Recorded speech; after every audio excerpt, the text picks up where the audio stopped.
O áudio que vocês vão ouvir agora é parte do podcast Xadrez Herbal. Caso vocês queiram ouvir mais sobre esse assunto e outros temas de política internacional, é só ir em xadrezherbal.com.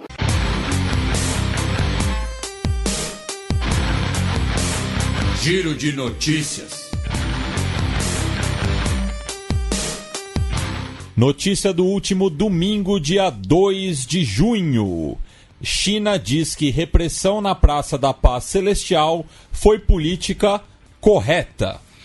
Então, em relação a isso, alguns dos ouvintes comentaram, né, que no programa passado a gente não comentou nas efemérides. Peço desculpas, o erro foi meu, tá? Porque o massacre da Praça da Paz Celestial, essa semana fez 30 anos. Conhecido como Tiananmen.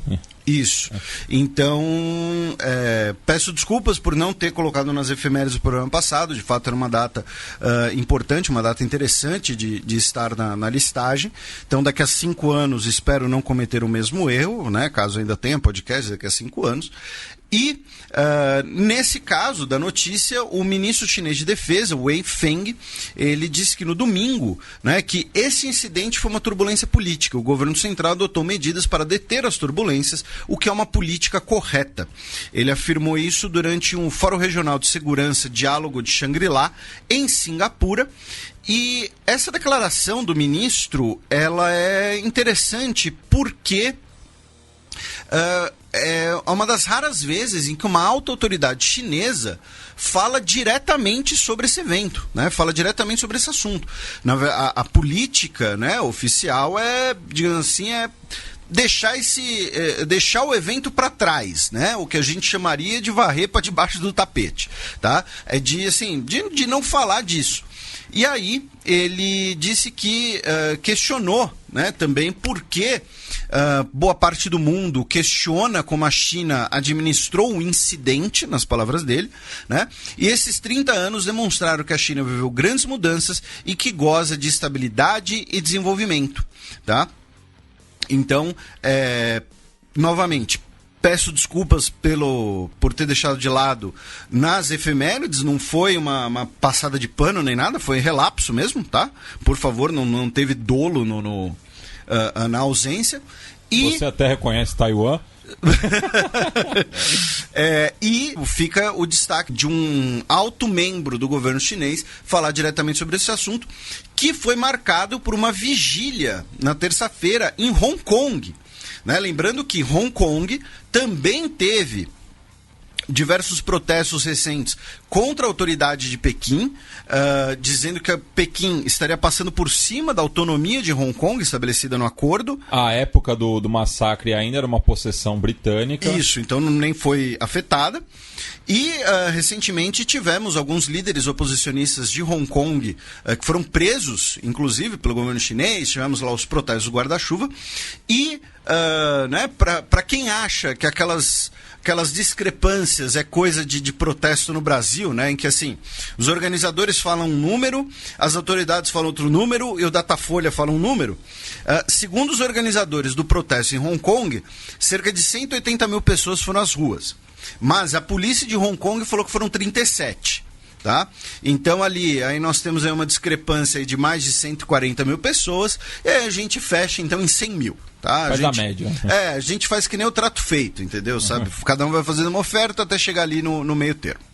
Também no último final de semana, negociador norte-coreano que teria sido expurgado é visto em evento com Kim Jong-un. A gente já comentou isso há algum tempo atrás, num daqueles programas em que a Coreia do Norte foi o tópico principal, que a gente sempre tem aquelas notícias, às vezes, meio bizarras sobre a Coreia do Norte, né? De que o tio foi executado com tiros de antiaérea. Uma bateria de foguete. Aí o outro foi espancado porque estava com um cabelo diferente, enfim. Não que a gente duvide que essas coisas não possam acontecer. O ponto é que é um lembrete que a gente já fez várias vezes, que esse tipo de informação, normalmente eles vêm dos veículos de imprensa da Coreia do Sul, que muitas vezes vêm das agências de inteligência da Coreia do Sul. E são repercutidas pelas agências internacionais de notícia, principalmente ocidentais. Isso. E aí o que acontece? Pode estar simplesmente errado. 2, pode ser propaganda política. E 3, pode ser também uma maneira de, vejam só, é uma situação que a gente já comentou aqui várias vezes. Você desconfia, você está na Coreia do Norte, você é lá um chefe de inteligência na Coreia do Norte. Você desconfia que o Matias é um espião. Aí você fala pro Matias, lembra aquele cara lá, o Kim Yong-chol? Então, matamos ele. E aí no dia seguinte a notícia está no veículo de imprensa da Coreia do Sul. Ou seja, você sabe quem foi o cara que vazou e você consegue se livrar dele. A mesma coisa do lado da Coreia do Sul, né? Você tem lá a agência de inteligência da Coreia do Sul e você desconfia que um cara está vazando as coisas para a imprensa. Aí você chega nele e fala, acho que tem indício aqui em que mataram lá o cara, hein? E aí, aparece na imprensa, pronto, você sabe quem vazou. Então, esse tipo de notícia em relação à Coreia do Norte, eu vejo que a gente nem tinha noticiado essa possível morte para esperar um pouco. Né? Porque não tem não dá para ter credibilidade imediata. A cobertura sobre a Coreia do Norte é muito enviesada pelos dois lados, né? É muito difícil você achar uma fonte factual, e assim, não é nem uma utopia, né, de uma isenção total jornalística, mas lá isso é muito evidente, assim, é muito claro as duas disputas narrativas. Isso, então tem essa questão, como se diz, a propaganda, tem às vezes um erro mesmo, e tem a possibilidade ali de ser um jogo de informação e contra-informação. Então, várias pessoas repercutiram essa notícia, vários veículos de imprensa, que acabou não sendo uma notícia, e ao mesmo tempo, gente, tá? Não é para crucificar também, tá? Falar, não, o jornal lá que eu acompanho falou disso, se não me engano, acho que o Tanguy até comentou disso, né? O Guga também. Então, assim, não é porque realmente é um negócio muito complicado, tá? Um beijo pro Tanguy, que tá muito feliz atualmente com a tabela do Brasileiro. Enfim. Porque ele vê de ponta cabeça. Enfim, o negociador morreu, mas passa bem, né? É mais ou menos isso. E no caso é o Kim Yong-chol, que é aquele que foi pra Casa Branca, levou aquela carta gigante, estilo game show, se encontrou com o Sesc Pompeia, tá? Então é aquele cara. E falando em notícias esquisitas no Extremo Oriente, né? Uma que várias pessoas nos mandaram, o Duterte esteve no Japão essa semana, tá? Essa é uma parte interessante, uma parte importante, né? Agora... Xingou alguém lá?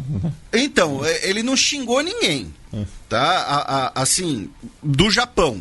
Ele xingou filipinos, ele xingou usuários de drogas, xingou senadores que são contra a política dele e tal. Ele levou lixo também?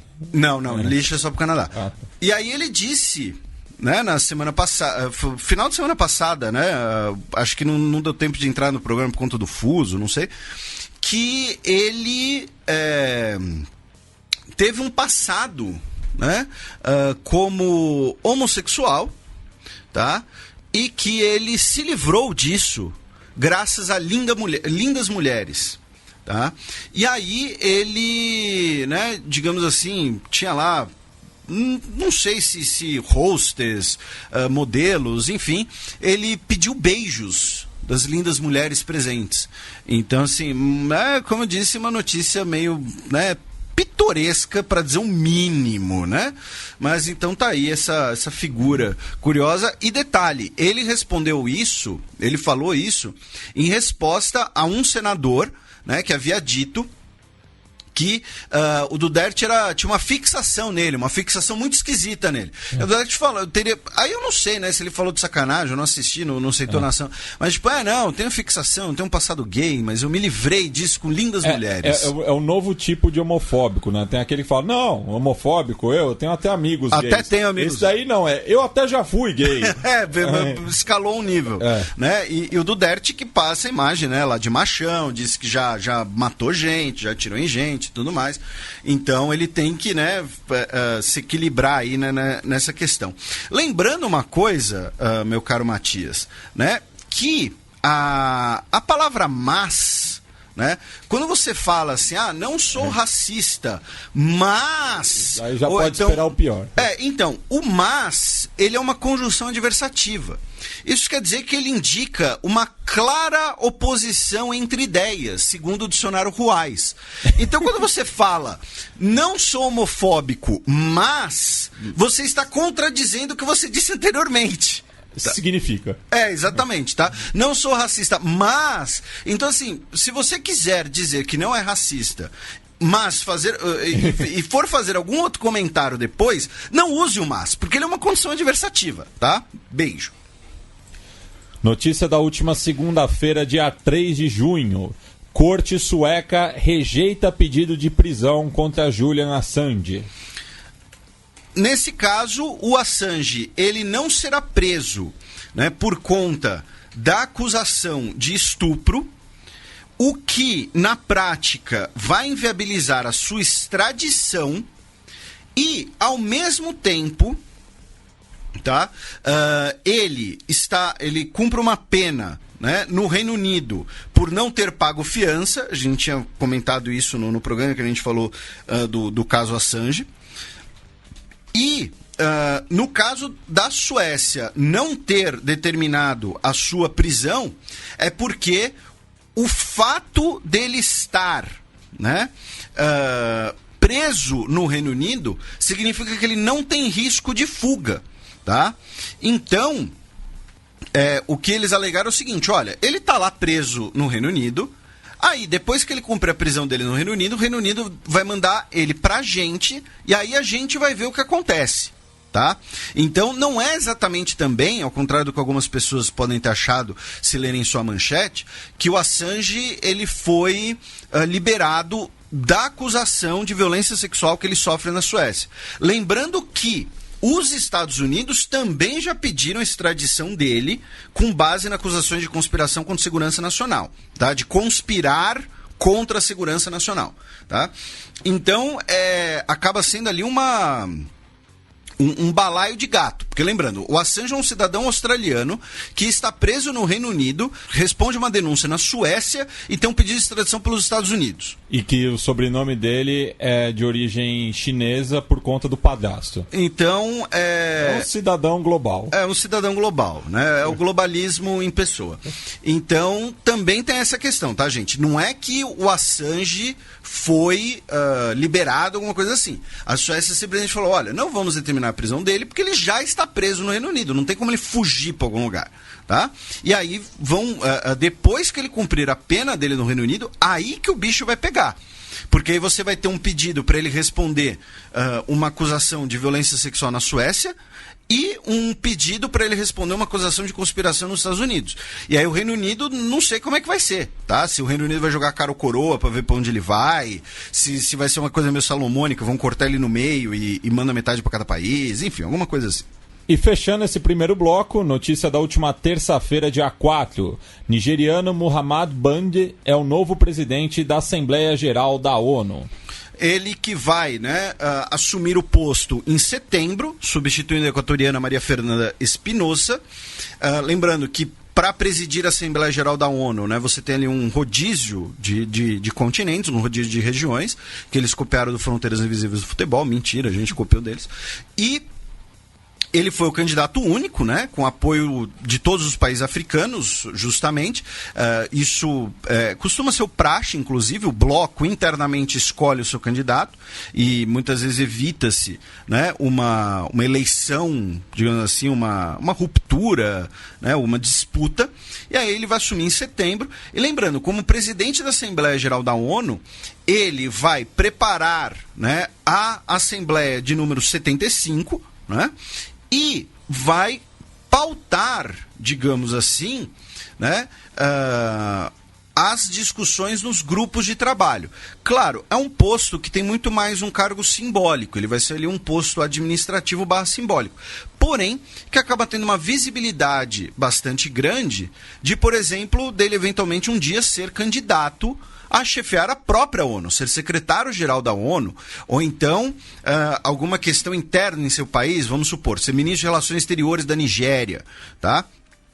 Então, é um cargo simbólico / administrativo, ele vai ter ali alguma autoridade de gerenciar ordens de procedimento, prioridade de grupos de trabalho, mas também tem ali uma questão ali política de se tornar um rosto mais visível, né? Um cara ali com um maior alcance da sua imagem. Notícia da última quarta-feira, dia 5 de junho.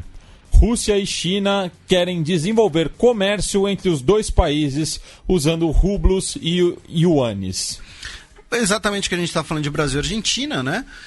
Na verdade, o Putin anunciou que China e Rússia, depois de 2 anos negociando, a gente já tinha comentado essa negociação, fecharam, né, o acordo para que eles realizem o comércio usando suas moedas locais, sem envolver o dólar, ou seja, sem usar, né, uma moeda forte internacional e sem manter o uso da moeda dos Estados Unidos. Lembrando, por que o dólar ele tem o valor que tem? Porque ele é muito usado. Tá? O dólar ele tem o valor baseado na confiança dele, porque o dólar não tem lastro desde a década de 1970, né? Um lastro ouro, né? Digamos assim, o Nixon Shock e tudo mais. E, por exemplo, o Tesouro dos Estados Unidos já emitiu muito dinheiro, a dívida dos Estados Unidos é enorme. Então, assim, o dólar tem valor por conta do uso do dólar. Tá? A gente já falou disso aqui algumas vezes. Além disso, a China, pela primeira vez, lançou um foguete, né, de uma plataforma marítima no Mar Amarelo. Tá? Lembrando, né, nossos ouvintes sabem que foguete é outra palavra para míssil balístico. Tá? Então, assim, o fato deles terem lançado um foguete de uma plataforma móvel, terceiro país a fazer isso, depois de Estados Unidos e Rússia, mas a Rússia mesmo, acho que, se não me engano, não faz isso desde a União Soviética. Veja, eu não estou falando de submarino, tá, gente? Estou falando de uma plataforma na água, boiando, tá? E, né, fica aí um recado, né? Olha, aqui a gente está brigando aí pelo Mar do Sul da China, então estamos aqui com um míssil aqui para lançar. Além disso, a Huawei assinou acordo com o governo russo para desenvolver o 5G na Rússia, né? Depois daí, junto nesse encontro que durou 3 dias... ano que vem já vai ter 5G na Rússia, tá? Segundo o governo chinês. E, finalmente, o Xi Jinping disse que o Putin é o seu melhor amigo, disse que são as melhores relações do país em todos os tempos. E, né, fechar ali uma série de acordos comerciais, muitos que a gente já havia comentado antes, que estavam em fases preliminares, né, petróleo, infraestrutura e tudo mais. Lembrando, nos últimos 5 anos, tá, o Putin e o Xi Jinping devem ter se encontrado umas 30 vezes. Tá? Tô falando isso meio de cabeça. E, como parte da política da diplomacia do panda, o zoológico de Moscou vai receber um casal de pandas, tá? Então, você que for a Moscou vai poder ver 2 pandas bonitinhos, fofinhos. Lembrando que eles são ursos, tá? Não entre no espaço deles porque eles vão te matar, tá? Eu sempre vou lembrar o caso daquela menina chinesa que entrou lá no espaço dos ursos no zoológico, que disse que queria dar um abraço no urso, porque o urso era fofinho, e aí a mamãe ursa foi lá para proteger seu território, meteu a pata na cara da menina e a menina foi parar na UTI. Já me disseram que ela não morreu, mas ela quase morreu. Não é porque eles são herbívoros que eles não vão te atacar, né? Isso, e não é porque eles são bonitinhos que eles deixam de ser ursos e têm uma força descomunal, tá? Lembrando, ursos são apenas cachorrões, e cachorrão já é um bicho que pode te dar complicações. Imagina um urso. Ainda no meio da semana, junta propõe coalizão e militar é novo premier da Tailândia. Né, para surpresa aí de 0 pessoas, né, o Prayut Chan-o-cha, né, que era o chefe da junta militar tailandesa e o candidato do partido militar às eleições, depois ali dos outros partidos terem acusado de não cumprir as regras e não tinha lá o número necessário, fizeram ali uma coalizão ali, uma coalizão fake, né, com outro partido, e aí vai ter 254 assentos dos 500 assentos da Câmara Baixa. Lembrando que a Câmara Alta é dominada por nomeações diretas, né, da junta militar e do rei. Então, né, no fundo, a junta militar vai continuar governando a Tailândia sem grandes mudanças, sem grandes democracias. Notícia de ontem, quinta-feira, dia 6 de junho. Líder de Myanmar se encontra com Orbán e criticam imigração. Felipe, o que une a Aung San Suu Kyi com o Vítor Orbán, né? Que não a islamofobia?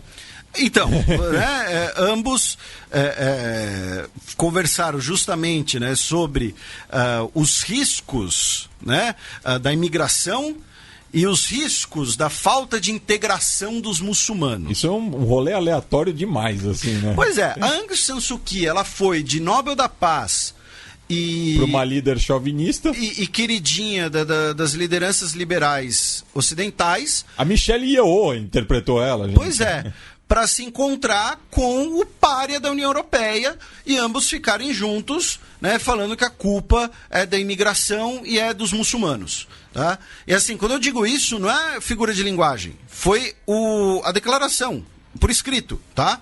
Os dois líderes destacaram que um dos maiores desafios presentes para ambos os países, suas respectivas regiões, Sudeste da Ásia e Europa, é a imigração.